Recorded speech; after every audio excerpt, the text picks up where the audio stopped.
Hi guys, it's adv.photos again. Haven't made a video for a while, obviously, because it's been a while since I've been on here.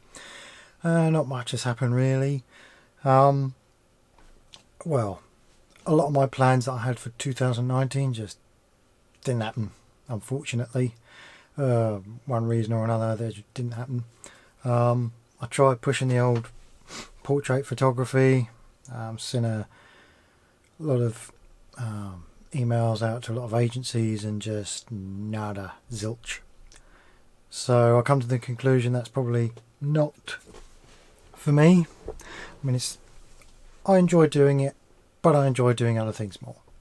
So I'm refocusing my photography for next year now, and part of that is that I've applied to do a master's degree in photography at Brighton University. Now I was supposed to have my interview this Friday. However, basically for reasons beyond my control and their control really, nothing's happened. Well, I was supposed to have an interview this Friday, but it's been moved. It was supposed to be last Friday, in fact, but they had this blooming strike on, which has been unfortunate. But a master's degree itself forms part of my plans for 2020 and beyond. Now, one of the things that I am looking to do more of is going out and hiking and visiting various places in the UK next year. And one of them will be I'm going back to the Lake District, hopefully. Not entirely sure when, but there was a place in the Lake District that I went to when I was like 12 years old. It was last sort of family type holiday. It was me, my mum, my brother, my aunt, a bunch of cousins and some of their friends. And yeah, I'm hoping to go back there again and take some shots from where I took shots when I was there before on film.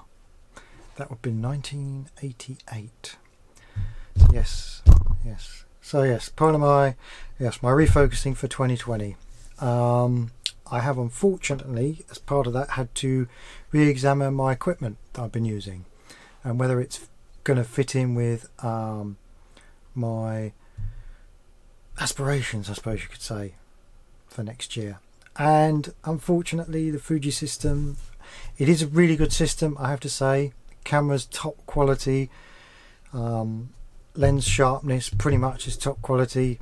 The only downside is, well, there are downsides I should say, are lack of third-party lenses, lack of lenses in general, and what really frustrates me about the Fuji system, it's such a good system, but you have two types of lenses. You have really sharp, weather sealed, non-image stabilized lenses, or you have image stabilized lenses that aren't weather sealed but are still quite sharp.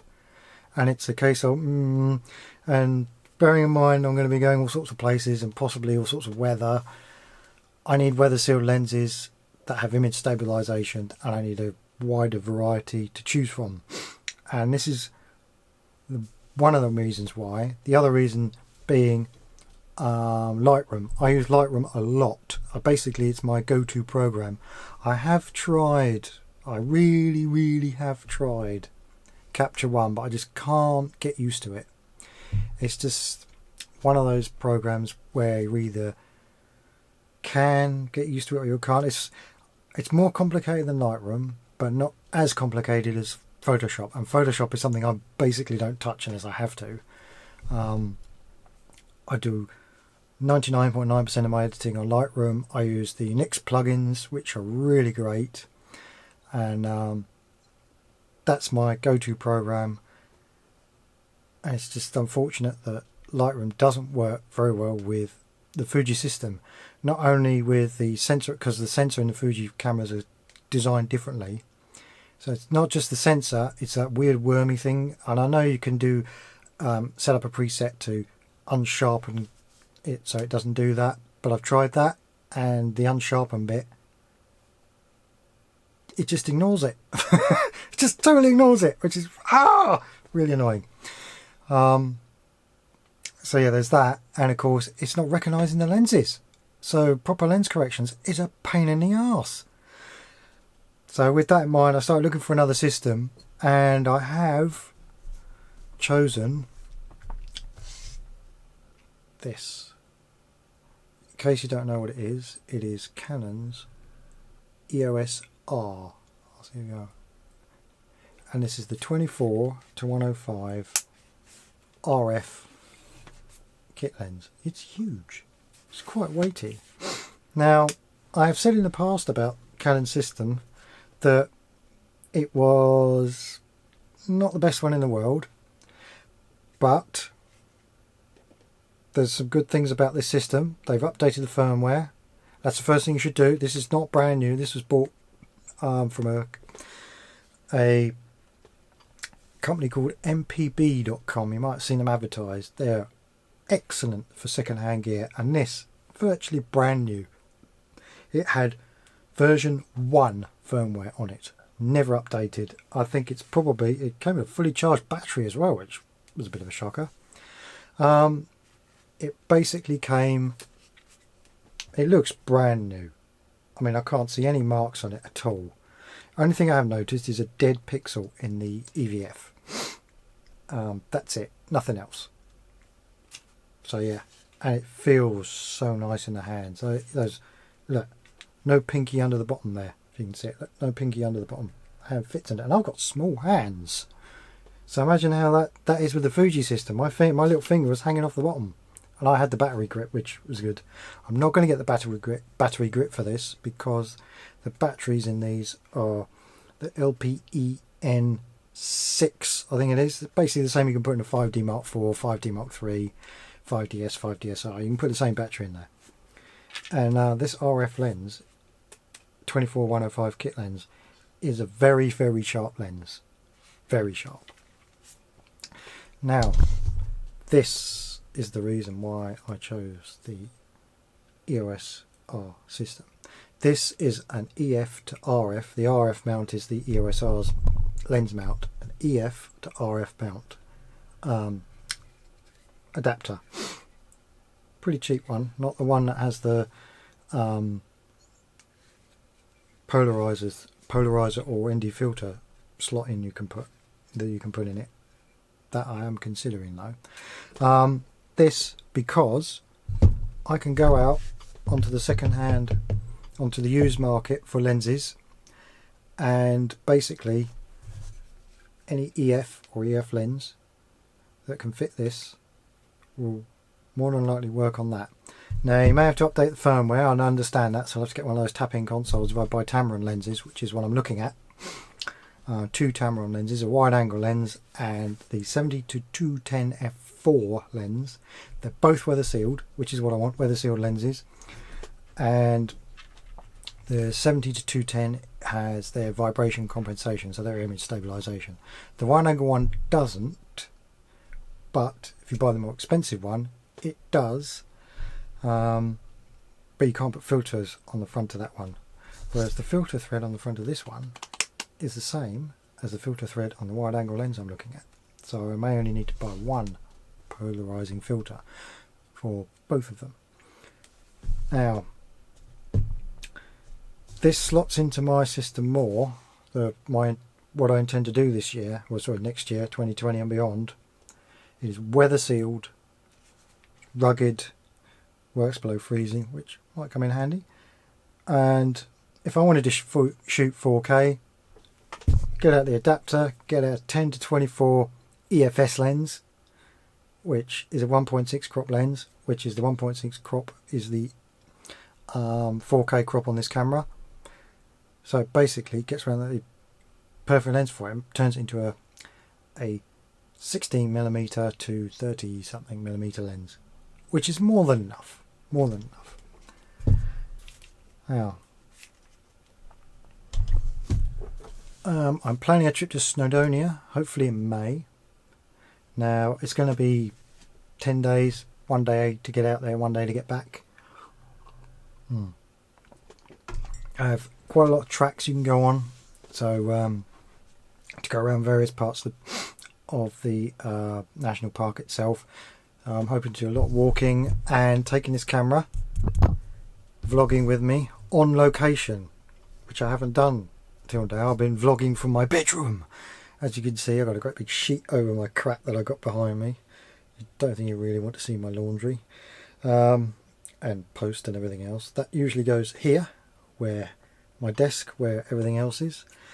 So yes, if it's good enough for Sky Arts Master of Photography, it's certainly good enough for me. I know it only has one card slot, but, and this is something you should always do anyway, but this is something I started doing ever since I had one SD card fail. One. Ever. And every camera I've had uses SD cards. If I had one fail, and it failed when I put it in the camera, straight away. You when you put a card in a camera, you format it. It doesn't matter if it's been in there before, and you can just you don't delete images off. You format it, especially if you're going to do video. So yes, that's my news. New camera, well, newish camera, and by the way, I might be, if I don't get the Tamron, I might be picking up used 16-35 f4 IS L lens instead, which is just as good. Probably a bit heavier, but yeah. So yeah, that's sort of my news at the moment. I'm hoping to test this. I haven't tested this yet because I only got it last week. I'm going to take this hopefully to Seven Sisters Country Park this weekend. I think Saturday's supposed to be a good day. Do some shooting out in the, hopefully it'll be low tide because it's great when it's low tide. Not going to shoot video with it, no video, just stills. Get used to the feel of the camera, get used to the menu system, which is another reason why I chose Canon over the Nikon system or Sony. Their menu system is so easy to use, so intuitive, and I've used countless Canon cameras before. I mean, this isn't a perfect camera. I would have loved to have had the wheel on the back here instead of this little pad and this touch bar thing. I'm never going to use that. That's ugh. Yeah, I don't think so. So yeah, fingers crossed for the master degree interview. I've got it rescheduled now for January, when hopefully that'll all work fine.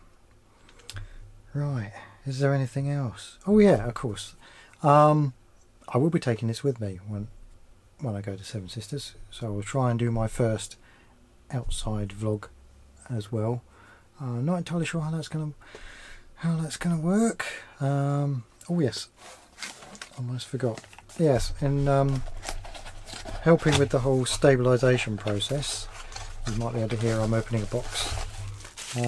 I bought a head. Now this will screw into the top of my monopod, and what that means is I'll be able to either put this on the bottom of this, so I can then stabilise my camera even more on the monopod. Rather than screwing it in, I just have this bit in there and then move things around.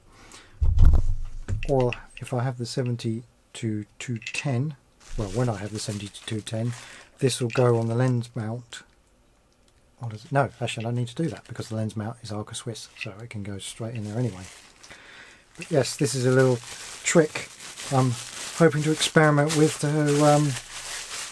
especially with any wide angle lenses that aren't stabilised, to help me get stable shots without having to take a tripod, because I took a tripod with me when I went to Australia a few years ago. I think I used it once, maybe not even once. So yeah, anyway, I think that's it for now. Yes, oh yes, there was one more thing. Hopefully from now on, but certainly from 2020 onwards, I'm hoping to do a lot more of these vlogs, videos, hopefully outside on location, once a week or once every 2 weeks, depending on what commitments I have, what the weather's like, obviously. And certainly if I get onto my master's degree, I'll certainly be vlogging on my master's degree, because I want people to see the whole progress, to understand what's going on. So yeah, exciting times. So thank you for that. I'll see you later.